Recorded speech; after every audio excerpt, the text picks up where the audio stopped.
Hello, I'm Lora, Windsor, a social worker. I specialize in grief counseling, and I've done that for the last 20 years.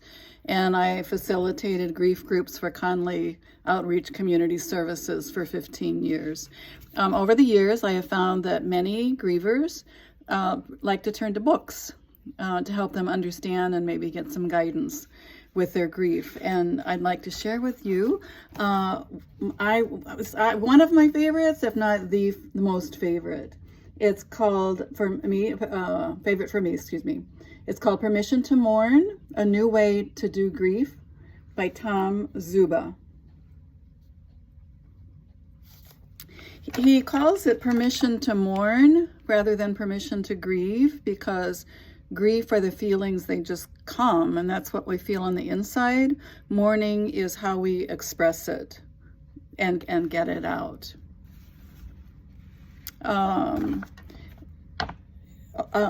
Zuba has had 3 really significant losses. He and his wife lost their daughter Erin, who was 18 months old. Then his wife died. Trish died from a blood disorder that led to complications. And then 5 years after his wife died, his son Rory died from a brain cancer. You may have heard of him, Zuba. He, I think, still lives in Rockford, and he comes to the Chicagoland area to give talks. You also can find him on YouTube. If you're curious to get to know him as a person, you may want to look on YouTube. When he describes a new way to grieve, what he's referring to is a very gentle approach with love, emotional awareness, intention, choice, and responsibility.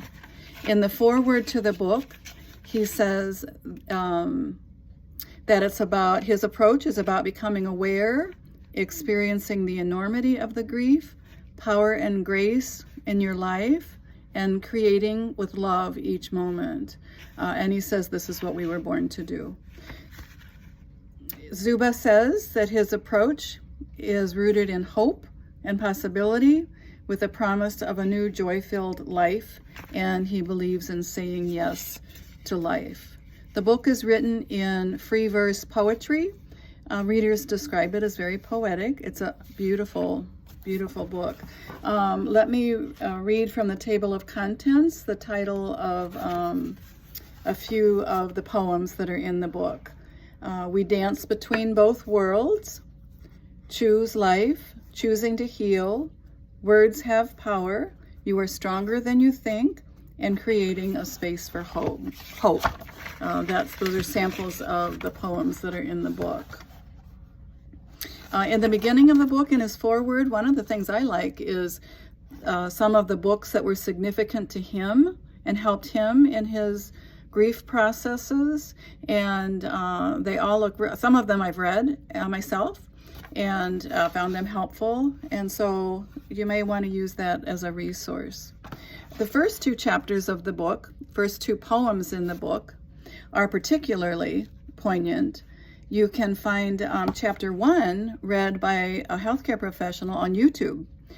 Just keyword Zuba and scroll down, and you'll find chapter 1, poem 1, being read aloud. Chapter 2 is my favorite. When I read it, I feel safe and nurtured, which I believe was the purpose, that'd be my guess, purpose of that particular poem. And it's called If You Are New to Grief. This is poem number 2. If you are new, brand new to this thing called grief, if someone you love dearly just died, I would transport you to a beautiful room with the most comfortable bed you could ever imagine. The lights would be low, the music soft, and you would control both by a simple thought. Dim the lights even more, or raise the volume just a bit. You would feel so safe in this room that you would sleep and sleep and sleep peacefully for as long as you wanted, for as long as you needed. And the poem goes on with that nurturing tone of voice. It's, in general, I find the book to be so tender. Honestly, it sometimes brings tears to my eyes. I think he has wonderful advice throughout the book.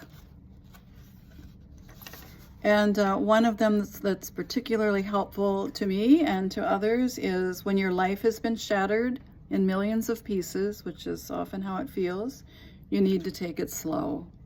And I think that's a good reminder. His advice that is interspersed through the poems, it's very simplistic and yet powerful.